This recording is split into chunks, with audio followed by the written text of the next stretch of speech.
जय माँ काली। कल से यानी कि 19 जनवरी से गुप्त नवरात्रे शुरू है। हालांकि गुप्त नवरात्रे के बारे में ओपनली इन्फॉर्मेशन पहले नहीं थी और अब वाइडली इन्फॉर्मेशन है इंटरनेट में। और आज ये इन्फॉर्मेशन इंटरनेट में पॉडकास्ट कल्चर के थ्रू बहुत ज़्यादा रेडिली अवेलेबल है। जहाँ इन्फॉर्मेशन है वहाँ मिस इन्फॉर्मेशन कैसे नहीं आएगी। तो उसके साथ साथ मिस इन्फॉर्मेशन भी चल रही है और लोग बहुत सारी गलत भ्रांतियां पैदा कर रहे हैं सोसाइटी में। गुप्त नवरात्रों को सेलिब्रेट किया जा रहा है, जिसके बारे में मैंने एक शॉर्ट वीडियो भी बताई थी। आज हम बहुत ही ज़्यादा एक शॉर्ट वीडियो ही रहेगा ये डेफिनेटली। उसमें मैं डिस्कस करूँगी कि किस तरह ये जो 10 महाविद्याएं हैं, इनकी एनर्जीज़ क्या है और इन्हें किस रूप में पूजा जाता है और क्या इनका एस्ट्रोलॉजिकल संबंध है, या फिर किन लोगों के चार्ट में कॉम्बिनेशंस हो सकते हैं जिन लोगों के पास इनकी ब्लेसिंग्स हो पिछले जन्म से।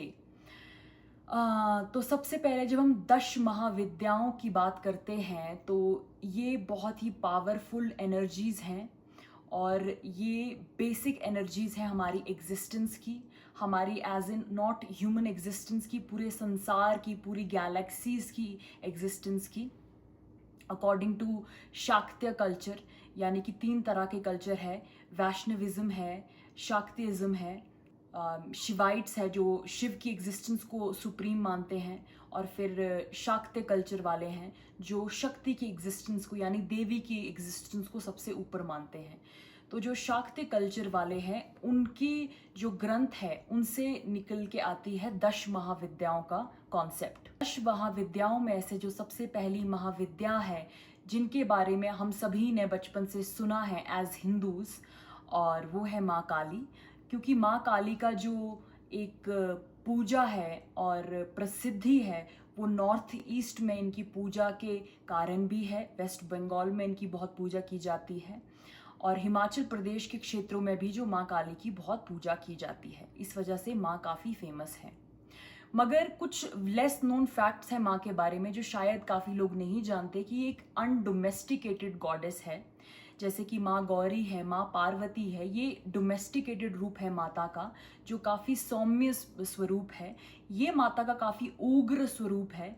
ये माता का काफ़ी एक एग्रेसिव स्वरूप है, जिनकी एनर्जी सभी के लिए हैंडल करना या फिर किसी के लिए भी हैंडल करना बहुत ज़्यादा मुश्किल है।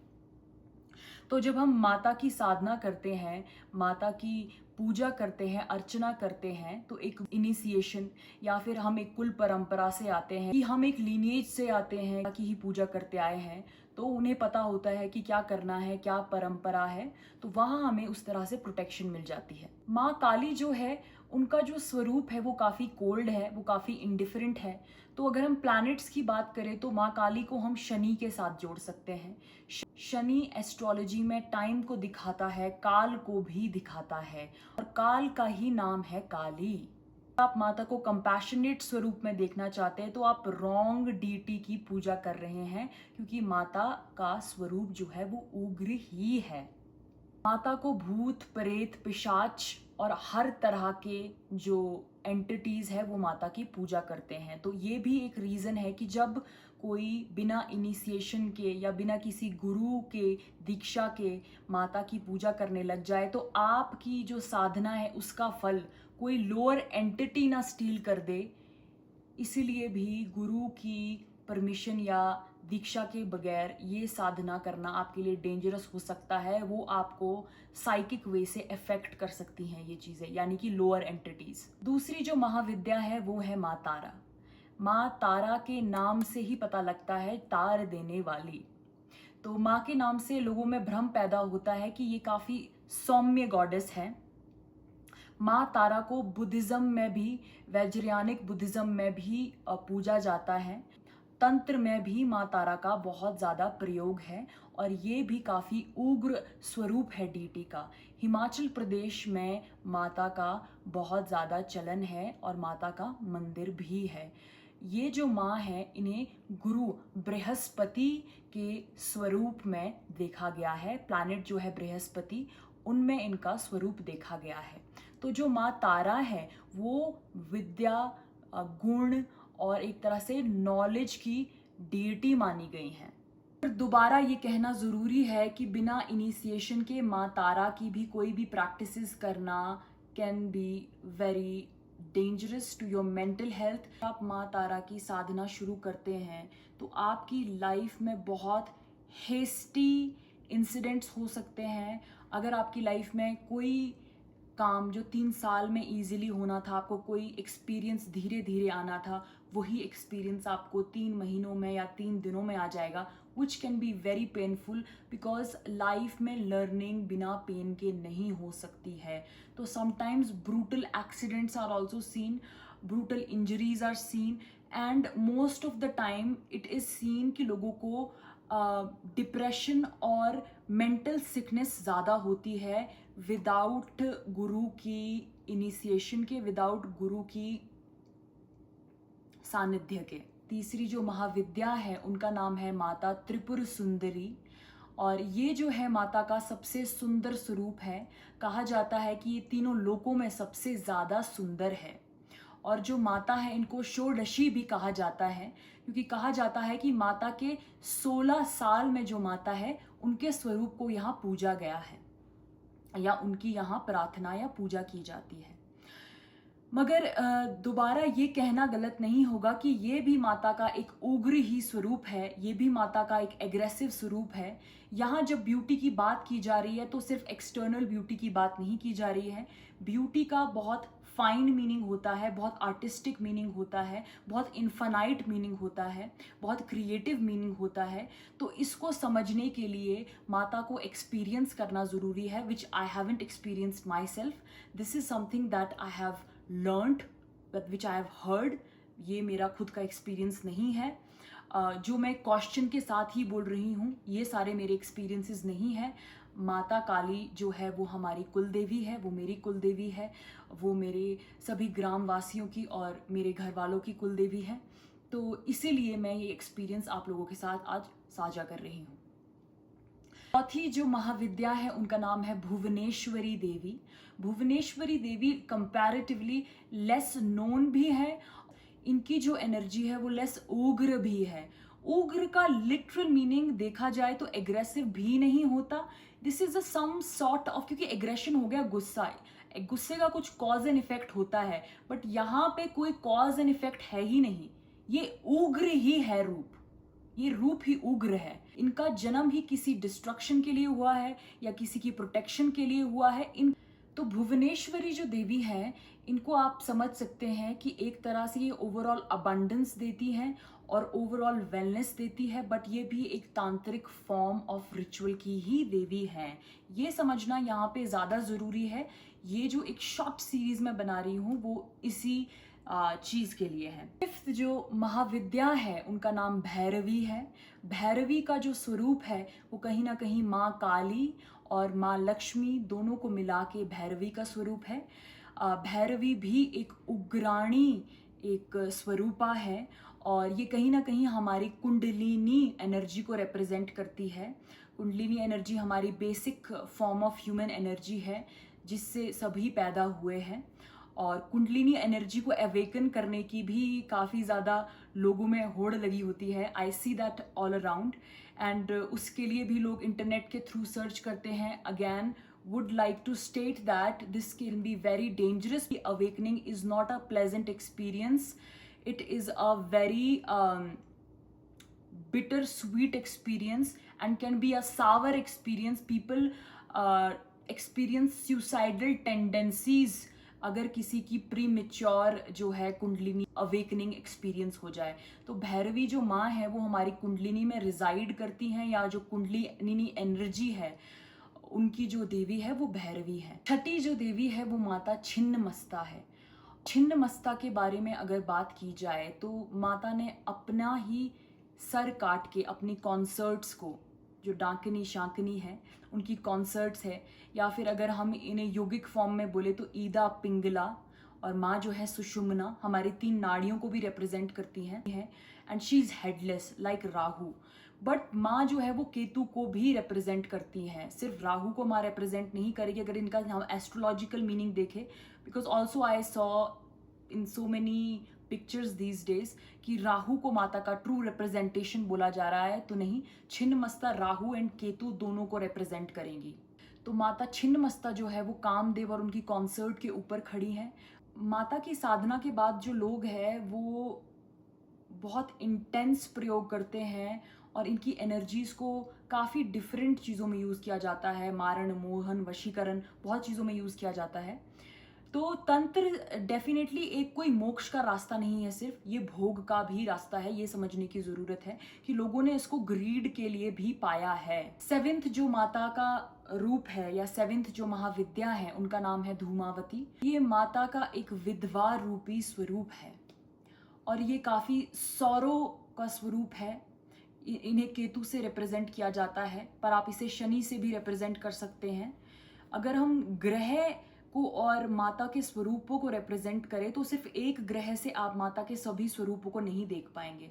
माता धूमावती को देखें आप तो केतु आपको उनमें दिख जाएगा कि वैराग्य है या विडो है वो, मगर शनि का भी उनमें एक रूप है, क्योंकि आप क्रो की डिपिक्शन देखेंगे जब आप माता की एक डिपिक्शन देखेंगे। और का जो रूप है वो पॉवर्टी किसी को अगर कॉज करनी हो, जो माता के साधक होते हैं, जो तांत्रिक होते हैं बेसिकली, अगर किसी को पॉवर्टी कॉज करनी हो, किसी की लाइफ में सॉरो क्रिएट करना हो, जनरली अगर आप धूमावती की साधना करने लग जाए तो यहाँ पे लाइफ में sorrow, misery, poverty, what not, you can not even imagine. और यहाँ पे आप गलत मंत्रों का उच्चारण करने लग जाए या गलत तरह से उच्चारण करने लग जाए, क्योंकि समझने की ये भी ज़रूरत है कि मंत्र है क्या। मंत्र कोड है यूनिवर्स में कनेक्ट करने का। मंत्र बोलने के बाद या मंत्रों का उच्चारण करने के बाद हमारे बॉडी के अराउंड या हमारे इन्वायरमेंट में एक ऑरा शील्ड या एक वाइब्रेशन क्रिएट होती है जो हमें या प्रोटेक्ट करती है या फिर हमें एक तरह से हार्म करती है, राइट। तो आप अगर गलत मंत्रों का उच्चारण कर रहे हो या आपने कुछ ऐसी एनर्जी एक्टिवेट कर दी है जिसको आपकी बॉडी नहीं सहन कर पा रही है, तो वो आपके लिए हार्मफुल भी हो सकती है। ये चीज़ लोगों को समझ नहीं आती है। आठवीं जो देवी है वो तो काफ़ी प्रसिद्ध है, माँ बगलामुखी। इनका असली जो नाम है वो वल्गामुखी है। ये स्तंभन की देवी है, यानी कि she will stop anything on its way. स्तंभन का मतलब होता है कुछ भी स्टॉप कर देना। तो माता जो कुछ भी आपके रास्ते में आने वाला है उसको स्टॉप कर देंगी, उसको उधर ही रोक देंगी। मगर अगर माता की जो बीज मंत्र है या मंत्रों का उच्चारण है या आप खुद कुछ भी करने लग गए हो, तो आप ये देख लीजिए कि आपको कितना हार्म हो सकता है, क्योंकि माता जो है आपके दिमाग को ही स्तंभ कर देगी। और माता की जो इमेज है उसमें आप देखेंगे कि यहाँ इन्होंने असुर की जीभ खींच ली है, उसकी जीभा ही स्तंभ कर दी है। तो पैरालिसिस जो है एक तरह से she will create paralysis to the ones who will use her energy negatively. Even आपका इंटेंशन भी गलत है। अगर अब लोग ये समझते हैं कि माता की हम अपने इस दुश्मन को ये क्रिएट करना है, अब ये माता को मैं वो करूँगा व्हाटएवर, तो आप ये समझिए कि आपका इंटेंशन गलत है तो भी आपको बैकफायर करेगी। तो आपको कितने वे में खुद को प्योरीफाई करना है, साधना के लिए प्रिपेयर करना है, you have no idea about it. I also visited Ma Baglamukhi last year with my parents, had a good experience with my Nani ji also, had a good experience. Also, I'm not a sadhak of Ma Baglamukhi, but it was a really great and a surreal experience. Got a very positive vibe and very good energy. थोड़ा बहुत जो है knowledge मैं gain करती रहती हूँ, but definitely not a sadhak and haven't even initiated anything as far as sadhana is concerned. 9th जो महाविद्या है वो है मातंगी। इन्हें तांत्रिक सरस्वती भी कहा जाता है। इनके हाथ में भी वीणा है। इनको जूठन का प्रसाद लगाया जाता है। और ये जो माँ है ये एक तरह से मैग्नेटिज्म, ऑरा क्रिएशन और मोहन, वशीकरण के लिए इनकी साधना की जाती है। और यहाँ पे भी अब लोग सोचेंगे कि हम सरस्वती को छोड़कर इनकी ही क्यों ना पूजा करना शुरू कर दें, या फिर why don't we do it ourselves? We have so many gurus on internet readily available these days. We can do it, just by the initiation with the internet itself. But no, that's not a right way of doing it, because you don't know कि क्या आपके जो गुरु हैं उनके पास खुद अपना experience है कि नहीं. जिस तरह गुरु शिष्यों की कैपेबिलिटीज टेस्ट करता है, एक शिष्य को भी गुरु की कैपेबिलिटी टेस्ट करनी होती है. गुरु और शिष्य परंपरा और एक रिस्पेक्ट का जो भाव है, आपका जो गुरु है उसको पहले आपको परखना भी जरूरी है कि क्या वो गुरु बनने लायक भी है या नहीं.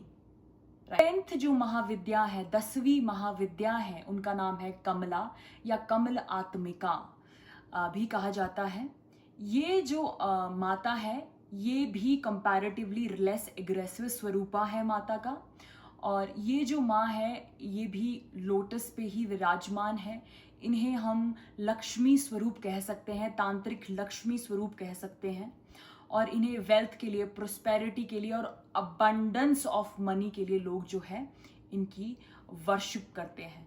मगर एक जो वाइड स्प्रेड जो एक डेटीज है जिनकी वर्शिप की जाती है, माँ काली, माँ वल्गामुखी, माँ मातंगी और माँ छिन्न मस्ता, अगर आपने बहुत ही गहन प्रयोग करने हैं. तो इस वीडियो को बनाने का मकसद मेरा ये था कि कुल परंपरा होना, गुरु होना, अच्छा गुरु होना बहुत ज़्यादा ज़रूरी है. और आपकी कुंडली में अगर कुछ ऐसे ग्रह मौजूद हैं, कुछ कॉम्बिनेशंस मौजूद हैं, तो आपको गुरु मिल ही जाएगा. आपको ज़्यादा तड़पने की, भटकने की, बेचैन होने की भी ज़रूरत नहीं है. अगर आपकी कुंडली में चंद्रमा और केतु है, अगर आपकी कुंडली में शनि और केतु है, अगर आपकी कुंडल प्रधान व्यक्ति का बगलामुखी के साथ तार जुड़ जाना, राहु प्रधान व्यक्ति का छिन्न मस्ता के साथ तार जुड़ जाना, और कहीं ना कहीं अगर किसी का शुक्र और केतु कॉम्बिनेशन बन रहा है तो मातंगी के साथ तार जुड़ जाना. क्योंकि जो सरस्वती है वो गुरु और शुक्र के कॉम्बिनेशन से बनी है, पर जो मातंगी है वो शुक्र और केतु के कॉम्बिनेशन से बनी है. क्योंकि यहाँ पे प्योर माइंडलेसनेस है. यहाँ पे एक तरह से टेक्निक में आप इतने परफेक्शन हो जाओ कि टेक्निक ही भूल जाए. यहाँ पे उस लेवल ऑफ आर्ट में परफेक्शन है, या फिर सरस्वती को साधने वाली बात है. हालांकि ज्ञान मुझे बहुत कम है, एक्सपीरियंस मुझे ज़ीरो है. और माई के जो है हम लाल है, माँ कोट काली जो है हमारी कुल देवी है. उन्हीं के आशीर्वाद से जो मैं आज बात कर पा रही हूँ. से आखिर में जो है मैं अपनी कुल देवी को प्रणाम करना चाहूँगी. कल से गुप्त नवरात्रे शुरू है, तो अगर आप कन्या पूजन करना चाहें और कुल देवी का पूजन करना चाहें, आप वो ज़रूर कर सकते हैं. उसके लिए कोई मनाही नहीं है. पर उग्र स्वरूपा का पूजन करने से पहले ज़रूर गुरु दीक्षा लेना ज़रूरी समझें. जय माँ काली.